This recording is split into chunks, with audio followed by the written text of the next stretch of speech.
सद्गुणैकादिवासं शमदमपरिनिष्टं सत्त्वनिष्ठं वरिष्ठं सकलसुनभीष्टं नित्यनिर्धूतकष्टं हयमुखपदनिष्ठं मां भजन्तु प्रपन्नाः आपादमौळपर्यन्तं गुरूणाम् आकृतिं स्मरेत् तेन विघ्नाः प्रणश्यन्ति सिद्ध्यन्ति च मनोरथाः स्वस्तिः सतां शेषसन्मङ्गलानि भवन्तु सम्यक् श्लोकैकश्रवणपठनमात्रेण वक्तुश्च श्रोतॄणां निखिलकलिकृतकल्मषापनोदनपटुतरे धर्माद्यकलार्थसाधिनीभूते ಶ್ರೀಮದ್ಗರುಡಪುರಾಣಾಂತರ್ಗತ किंचित ಪೂರ್ವಕಥಾನುವಾದಃ ಹರಿ ಓಂ.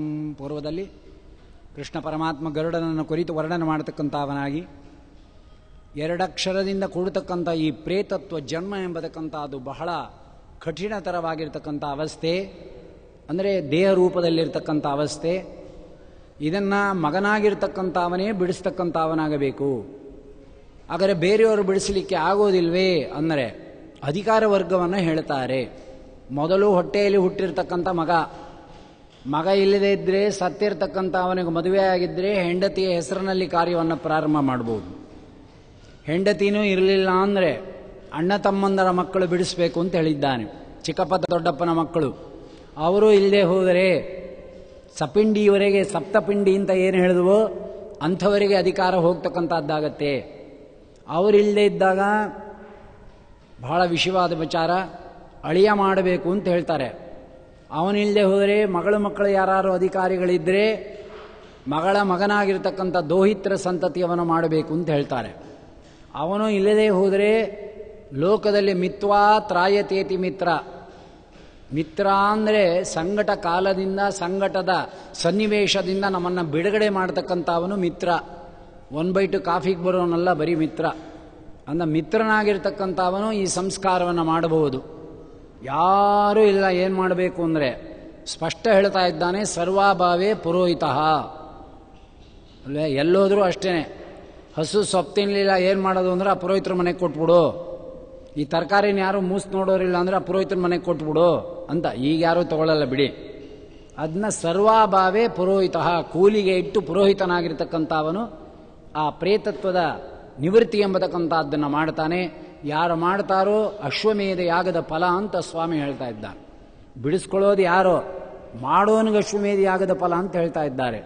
ನಂಬಿ ಕೆಟ್ಟವರಿಲ್ಲವೋ ರಂಗಯ್ಯ, ನಂಬದೆ ಕೆಟ್ಟರೆ ಕೆಡಲಿ. ಕಲಿಯುಗದಲ್ಲಿ ನಮ್ಮ ಸ್ವಾಮಿ ನಂಬಿಕೆಗೆ ಡೋಕಾ ಹೊಡಿಸ್ಬಿಡ್ತಾನೆ. ನಮ್ಮ ಗುರುಗಳು ಹೇಳ್ತಾ ಇದ್ರು, ನಂಬಿಕೆಯು ಬರಬೇಕಾದರೂ ಕೂಡ ಜನ್ಮಾಂತರದ ಪುಣ್ಯ ವಿಶೇಷ ಇರಬೇಕು, ಅದು ಒಂದು ಸಾಧನೆ ಅಂತ.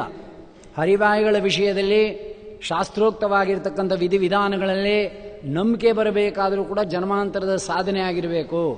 ಯಾಕೆ ಅಂದರೆ ಆ ನಂಬಿಕೆಯಿಂದಲೂ ಕೂಡ ಅನೇಕ ಅಮೋಘ ಪುಣ್ಯ ಕಾರ್ಯಗಳು ನಡೀತವೆ.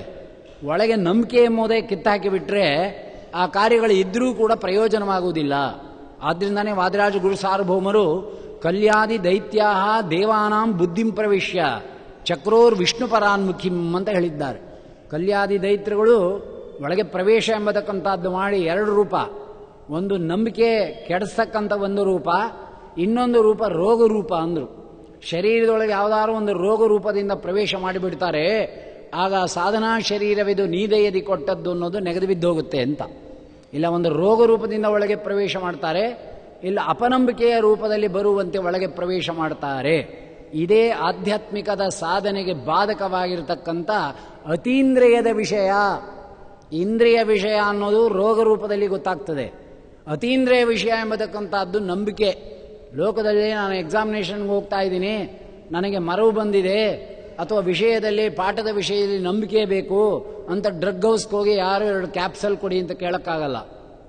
ಅಥವಾ ಯಾರನ್ನಾರು ನಮಗೆ ಯಾಕೆ ಅವ್ರ ಮೇಲೆ ನಂಬಿಕೆ ಇಲ್ಲ, ಆದ್ದರಿಂದ ನಮಗೆ ಅವ್ರ ಮೇಲೆ ನಂಬಿಕೆ ಬರಬೇಕು, ಕ್ಯಾಪ್ಸಲ್ ಕೊಡಿ ಅಂತ ಕೇಳೋಕ್ಕಾಗಲ್ಲ. ಲೋಕದಲ್ಲಿ ನನಗೆ ಭಯವೇ ಇಲ್ಲ, ಆದ್ದರಿಂದ ಭಯ ಬರೋ ಹಾಗೆ 2 ಕ್ಯಾಪ್ಸಲ್ ಕೊಡಿ ಅಂತ ಕೇಳೋ ಹಾಗಿಲ್ಲ. ಭವೌಷಧಾತ್ ಶೋತೃ ಮನೋಭಿರಾಮ. ಅರ್ಥ ಆಯ್ತಾ? ಔಷಧಿ ಆಗಾರ ಇದು ಸಾಧನಕ್ಕೆ. ಅದನ್ನ ಶಾಸ್ತ್ರದಲ್ಲಿ ಹೇಳಿರ್ತಕ್ಕಂಥ ವಿಧಿವಿಧಾನಗಳ ನಂಬಿಕೆಯೂ ಕೂಡ ಜನ್ಮಾಂತರದ ಪುಣ್ಯ ವಿಶೇಷದಿಂದ ಬರಬೇಕು. ದಾಸರು ಹೇಳ್ತಾರೆ, ಸುಮ್ಮನೆ ದೊರಕುವುದೇ ಶ್ರೀರಾಮನ ದಿವ್ಯನಾಮ, ಕೃಷ್ಣನ ದಿವ್ಯನಾಮ, ಜನ್ಮ ಜನ್ಮಾಂತರದ ದುಷ್ಕರ್ಮ ಪೋದವಗಲ್ಲದೆ. ಎಷ್ಟು ಸರಳ ಸುಂದರವಾದ ವಾಣಿ. ಜನ್ಮ ಜನ್ಮಾಂತರದ ದುಷ್ಕರ್ಮ ಪೋದವಗಲ್ಲದೆ ಸುಮ್ಮನೆ ದೊರಕುವುದೇ